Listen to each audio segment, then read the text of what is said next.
When you were born, you just were. No expectations, no responsibilities, no promises or exceptions. There was nothing between you and your experience of the world. You were pure and beautiful, a fragment of the universe plucked from the sky and placed in the heart of a child. As you grew, you learned language, spells, labels, and preferences. You learned the formation of sounds which could change your reality. You learned how to call upon your caretakers for rest, nourishment, cleansing. You learned how to manipulate and control your environment, and at this turning point, it became necessary to know what you wanted. In the time before, you wanted for naught, for all was provided, but now a relationship had formed between your essential being and your egoic sense of self.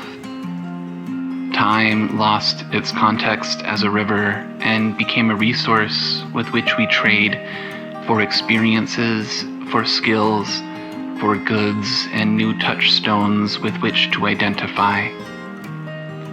Here we learned how to play and share, or isolate and hoard.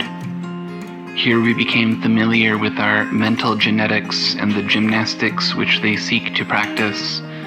We became aware of our ancestors, their shortcomings and vices as addictions and self-soothing mechanisms arose from the recessive subconscious into the light of knowing.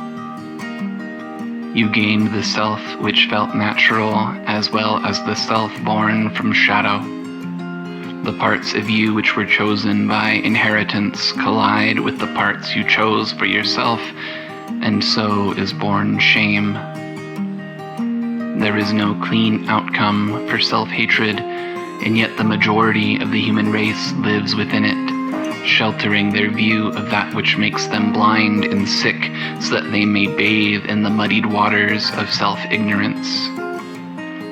So follows projection, anxiety, fear, damnation, and exile. So follows anger, rage, graceless groveling at the feet of an indifferent God. So follows faithlessness. So follows avarice. So follows gold-lined pockets buried deep that one may buy passage into heaven, for they found it not on earth. The only remedy is self-reflection. The only answer to avoid a pointless existence is to meet yourself, know yourself, and love yourself fully.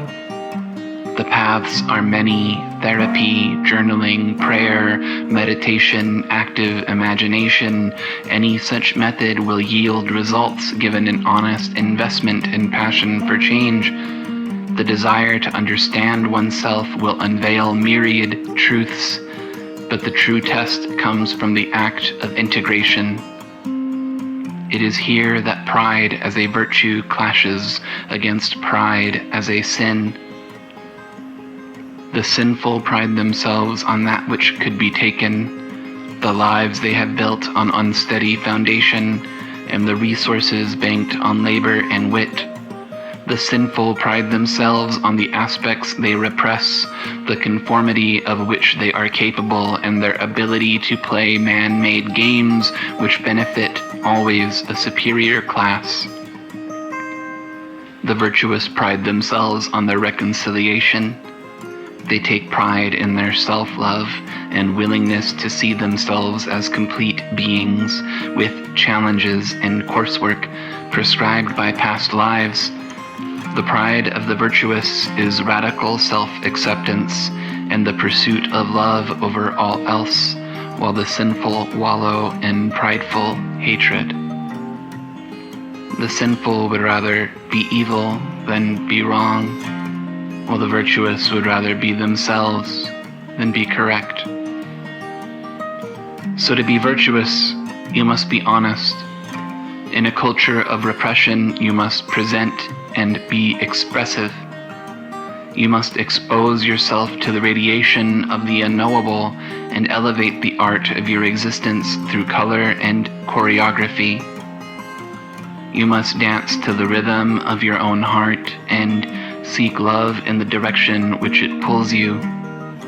You must reject a culture which oppresses and commit yourself to protecting those who cannot resist. You must be an agent of change in a world of spectral blindness and resist the binaries which box individuals into complacency or jail cells. You must open your eyes and ears to the pain of the world, but rather than drown in it, find the way in which you can contribute to its end. Find what you offer and offer it.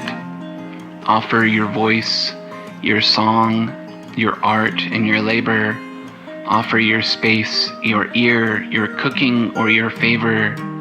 Learn who you are and be that person shamelessly and with love. Wear your pride like armor and use your body to create space for the downtrodden. Exist so brightly that you become a beacon for those living the same sorrows and uplift them on your back, show them a way forward and march into the face of fear. This is pride. This is the gift of knowing yourself. Your differences make you strong. You are adaptable, intelligent, and capable of great acts of resistance and change. Do not sell yourself short by selling yourself out to evil men with hatred in their hearts. Do not allow the chains of pride to weigh you down, but use them to hoist yourself upward and climb onto a sweeter, safer tomorrow. When she was born, she just was. No expectations, no responsibilities, no promises or exceptions. There was nothing between her and her experience of the world.